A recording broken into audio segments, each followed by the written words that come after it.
Alright guys, so we decided we're going to turbo it, we're going to put the headers on. We got a new radiator in, made this little radiator hold down thing, and so that way we can run electric fans and have all this room in here to do the crossover pipe. So right now we're going to throw the new headers on. There are these Flowtech forward facing headers. They're all stainless. They're pretty nice.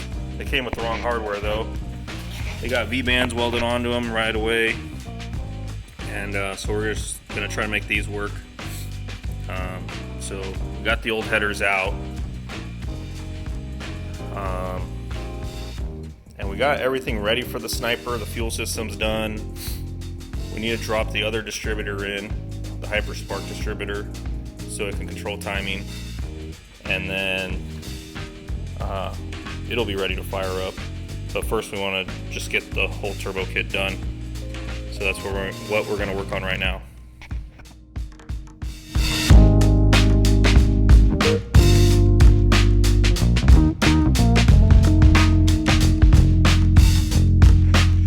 Okay, I've made some progress on this turbo kit on the crossover pipe. You can see I got it tacked up, brought down. Got a slip joint here, got it brought up. I got this part welded just because I had to take this part off to cut out this hole, and then this is all tacked up.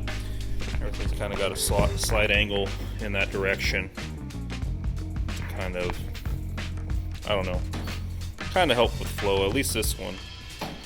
This is where the turbo placement's going to be. It's just a hair off. I've got spacers under there spacing it up.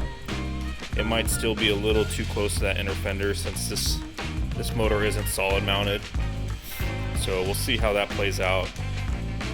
Originally I tried to do like a little S-bend from here straight to there, but just with these bends I had, it was too tight. So then that's when I came up with this, coming over here and then tying into it. I still got to weld it all together. I got to form this. It's flattened out to the right dimension, but it needs to be beat out in the corners. And then the idea here is run a hole saw. This is kind of clocked a little bit down, but hole saw through here at an angle, just trying to miss this anchor right here, or this nut where this is anchored to. So we'll come out right here, right below it, intercooler, come across, same thing over here, come out, and then feed into the throttle body. So that's the plan. I'm gonna get this all welded up, and then from there I'll probably start working on the charge pipes, because that's gonna be the other pain in the butt. The exhaust, it should be pretty simple. 3-inch out down there, single. We got one muffler, and then but we're gonna go two out of the muffler, so it's a single Flowmaster FX muffler, a flow through muffler, and so it should sound pretty good. Be one, like I said, one in, two out. We'll have to make a Y pipe for it though, because it only has one exit. And that's the plan. So I'm gonna weld this up and then I'll show you guys where I'm at. We got this all welded up. Got some paint on it. Got our wastegate placement there. This will be on the passenger side like this. And then cut this piece off of the flange. Still warm. So now we're gonna wrap it up. So for the turbo drain, all we did was, instead of tapping the pan, we drilled and tapped that fuel pump block off plate, and that drains into the pan. We just put our dash 10 fitting there, and I got another Chevy block over here I can show you. It drains through a hole right here, right into the oil pan, so that way we didn't have to drill and tap the pan. Obviously we couldn't drill and tap it because it's just sheet metal, but we wouldn't have to weld anything on there. It's just easy, and no, it won't leak. So now I'm gonna work on getting these wrapped up with some heat wrap, and also the intercooler piping and mounting the intercooler. So that's what we're gonna work on now.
Hey guys, welcome back. We're gonna be going to the track again today. We're gonna be taking my Mustang and we're taking the Chevelle. We did have a couple issues with the Chevelle. We took it out for a quick drive just to see how it was running. The Sniper seems to be making adjustments like it's supposed to, like pull in timing and for fuel. But it was breaking up in the high RPM. So we did a quick data log and we've seen that it was crazy lean in high RPM. So we know it's got enough fuel pump, and obviously the injectors are good enough. So what I was thinking was the spark was getting blown out, and so it's just raw fuel. And since the O2 only measures burnt fuel, it's just, since there's no burnt fuel and there's no spark, it's just air basically passing by the O2. Kind of opposite what you might think, but yeah, so it's just air, and that'll make it read lean, even though it's just flooding. So if you have a fouled plug, it'll do the same thing. So I thought we were getting blown out sparks, so we changed the plugs out. We also had low voltage. His alternator wasn't really keeping up with the fans. And so we changed the plugs first, ordered an alternator, and that was it. So we fixed that. Seems to be running good. It's making about 8 pounds of boost. It'll creep to 9 a little bit. It's got 12 pounds of spring in it, so yeah, 12 pounds. So I don't know why it won't make 12 pounds. That seems to be the ongoing thing with the VS Racing wastegates. They're not truly what they say they'll be. So, which isn't a bad thing. You just kind of have to adjust for it. And I'm sure different setups are different. Mine makes 7 pounds with 11 pounds of spring, so I don't know, it's pretty on par, I guess. So I changed out the alternator, put one from my car on there, from my Fiero, just so it'll be able to keep up and be able to race, and then his is on the way. We just got a one wire 160 amp alternator. So right now I'm just getting the trailer ready for me. I mounted my winch controller right there, because before it was kind of ghetto, and then I made a quick little battery box to mount right here, I'm hoping, and that's about it. Then load up the cars, leave town around 3-ish. It's about a 2.5 hour drive, going the same spot, Coos Bay, 8th mile track. We might put a little bit more spring in the Chevelle.